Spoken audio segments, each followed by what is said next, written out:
అలర్కుడు అనే మహారాజు ఉన్నాడు. ఆయన ఎవరు ఏదడిగినా ఇస్తాను, నా ప్రాణమైనా ఇస్తానని శపథం చేశాడు. అప్పుడు ఆయన దగ్గరికి ఒక గుడ్డి బ్రాహ్మణుడు వచ్చాడు.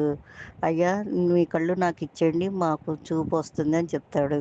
నా కళ్ళు పీకేసుకుని నీకు ఇస్తే మాత్రం నీకు చూపు ఎలా వస్తుందంటే, ఆ బ్రాహ్మణుడు అన్నాడు, నాకు వరం ఉంది, ఎవరైనా గుడ్లు పీకేసి ఇస్తే నేను పెట్టుకుంటే నాకు చూపు వస్తుందని నాకు దేవుడు వరం ఇచ్చాడు అని చెప్తాడు.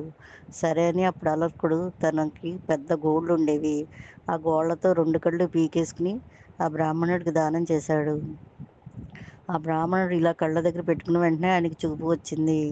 అప్పుడు శ్రీ మహావిష్ణువు ప్రత్యక్షమై, "ఆ, అలర్క, నీ దానం అమోఘము" అని చెప్పి, "వచ్చినది ఎవరనుకున్నావు? గరుత్మంతుడు అని చెప్పి నీకు మోక్షాన్ని ప్రసాదిస్తున్నాను" అని అలర్కుడికి శ్రీ మహావిష్ణువు మోక్షాన్ని ప్రసాదించాడు.